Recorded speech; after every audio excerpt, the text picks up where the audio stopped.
What's up, guys? Today we're starting the long-awaited Think Like a Monk series by Jay Shetty. I really recommend you read this book or just watch these videos, and we're going to go through it and go through everything that there is to learn from this book. So the first thing I want to talk about is the intro. In the intro, Shetty compares the monk mind to the monkey mind, these two brains that are metaphorically in our head, and we always are in a battle between which one's in control. So there's a table in this book, and I'm gonna put it up right here.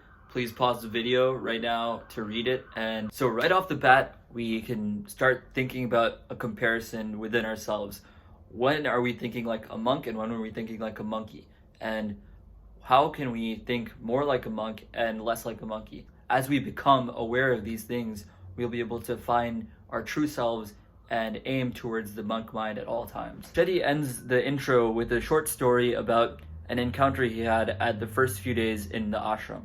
And before we go any further, Jay Shetty, he is this well-renowned self-improvement, mental health coach, and he lived in an ashram for 3 years as a monk, and he came back and discovered his purpose and is now trying to spread with his podcast On Purpose and this book, which is great. So I think everybody should read it, as I said earlier. But let's get back to the main topic of the video.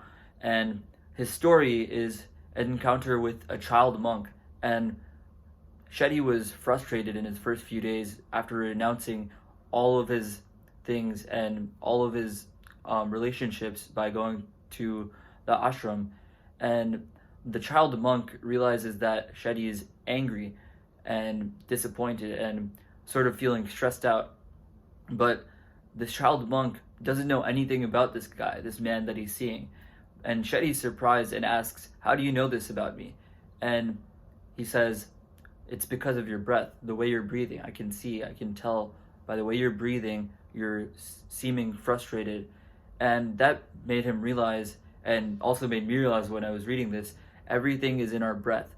When we get angry, our breath is affected. Everything is controlled by our breath. When we're sad, when we're stressed out, everything is just controlled by our breath. So this gives us our first lesson of the book. Whenever you're feeling down or angry or sad or feeling any emotions, become aware of your breath and how it's acting at that time. Let's move on to chapter 1, Identity. I am what I think I am.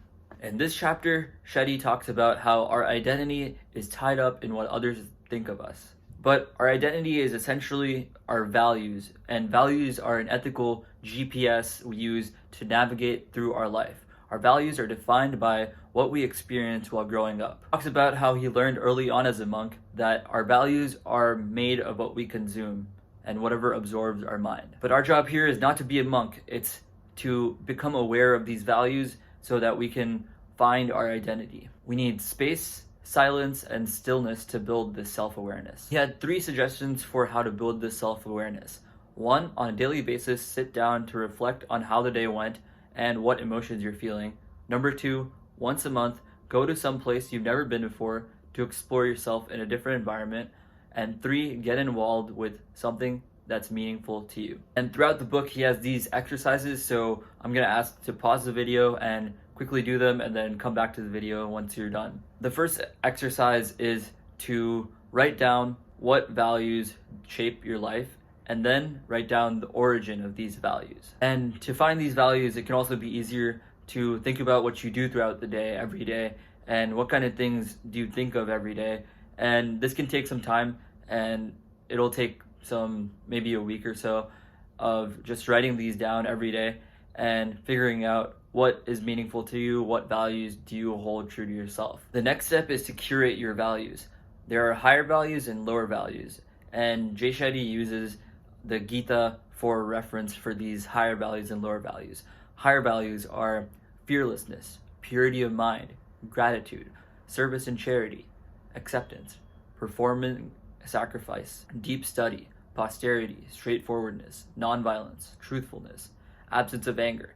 And lower values are lust, ego, selfishness, and there's many more. So write down whichever ones you hold true to yourself, and we're going to work throughout this book to try to get rid of the lower ones, right? And an easy way to do this is to look at the 3 best choices you've made in your life and the 3 worst choices you've made in your life, and focus on value-driven decisions.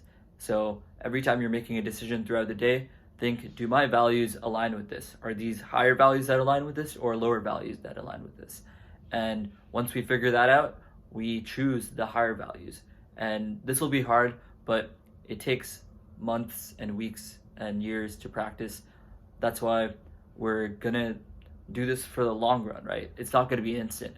It's gonna be a long-term reward, like the monk mind thinks. Another thing that can help is filter out the OEOs, the opinions, expectations, and obligations. And you'll see the world in different eyes and try to see what values you start thinking about and start coming to mind when you start opening yourself to those opinions and start getting rid of those opinions.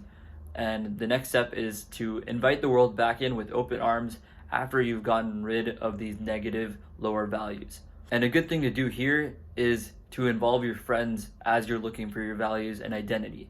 Ask your friends what they think about you. Make a list of people who you spend the most time with and ask them what do they think is the best and worst moment of your life that they've experienced so far. And make sure to ask this for people you've known for a long time and people that you've known for a very short time.